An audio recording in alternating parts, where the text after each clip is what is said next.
Assalamualaikum warahmatullahi wabarakatuh. Saya Asep Saifullah dari Fakultas Ilmu dan Teknologi Kebumian akan menyampaikan kuliah PB 6025 Remote Sensing untuk Geothermal. Topik 13, Teknik Analisis Data DIM dan INSAR, segmen 8, Analisis INSAR.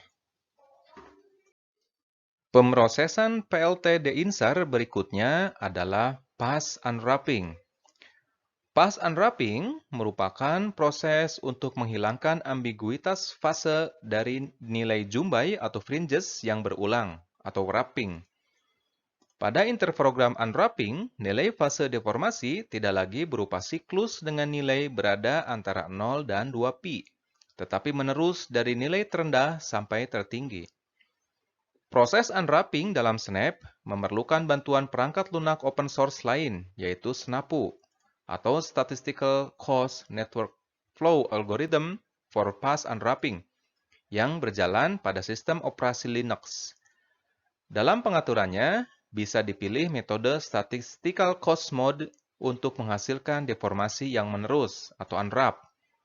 Proses unwrap akan berhasil dengan baik apabila jumbai atau fringes yang menunjukkan pola yang menerus. Kalau tidak menerus, sebaiknya tetap menggunakan interferogram wrapping agar deformasi bisa terbaca, meskipun masih pada kisaran 0 sampai 2pi. Berikut tampilan menu ekspor untuk proses unwrap dalam program Snap. Proses selanjutnya adalah multilooking.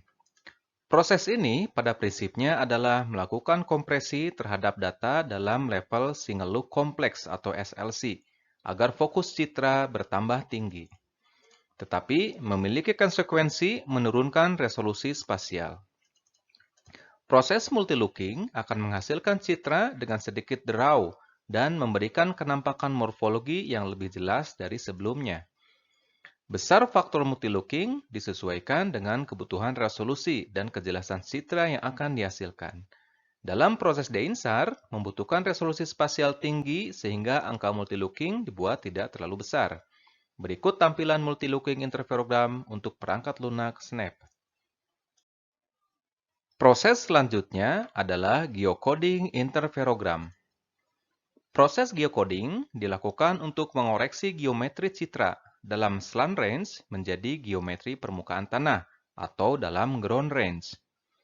Dalam perangkat lunak Snap, menu yang dapat digunakan adalah koreksi rentang Doppler atau Range Doppler Terrain Corrections. Koreksi ini melakukan geocoding pada citra dengan memperbaiki distorsi geometrik SAR menggunakan model elevasi digital atau DEM dan menghasilkan produk yang diproyeksikan ke peta planimetrik. Berikut interferogram dari satu pasangan setelah dilakukan proses geocoding yang menunjukkan nilai deformasi dan vektor pergerakan permukaan yang ditandai dengan gradasi warna dari ungu sampai biru untuk uplift dan sebaliknya. Dan tampilan menu geocoding dalam perangkat lunak seperti di bawah ini. Tahapan terakhir adalah kalkulasi pasangan data dengan PLT atau Pairwise Logic Technique. Proses ini bisa dilakukan sebelum atau sesudah proses geocoding. Melalui kalkulasi ini, gangguan atmosfer yang berbeda dari pola deformasi di permukaan dapat diidentifikasi dengan membandingkan interferogram yang mencakup interval waktu yang berbeda. Pendekatan ini juga disebut sebagai metode kombinasi linear. Ini efektif ketika anomali atmosfer hanya pada citra SAR yang digunakan bersamaan dari dua interferogram. Kalkulasi interferogram dari pasangan 1A dan 2B menunjukkan artefak troposfer berupa deformasi turun dan naik semu yang saling menghilangkan setelah proses penjumlahan dan menyisakan deformasi di permukaan tanah C untuk satu lapangan produksi geotermal yang ada di Jawa Barat. Berikut diulas sedikit mengenai analisis hasil deformasi INSAR untuk lapangan geotermal yang sudah berproduksi. Berdasarkan hasil PLT de-INSAR, anomali deformasi permukaan di suatu lapangan geotermal ditandai dengan warna merah untuk penurunan permukaan atau subsiden dan biru untuk penaikan permukaan tanah atau uplift. Pola penurunan ini diduga berasal dari dinamika sistem geotermal berupa perubahan tekanan fluida di dalam reservoir.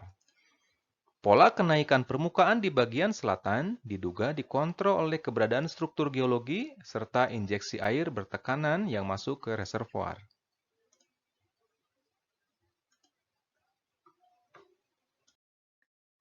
Demikian kuliah PB 6025 Remote Sensing untuk Geothermal. Kita akan bertemu lagi di segmen selanjutnya. Terima kasih.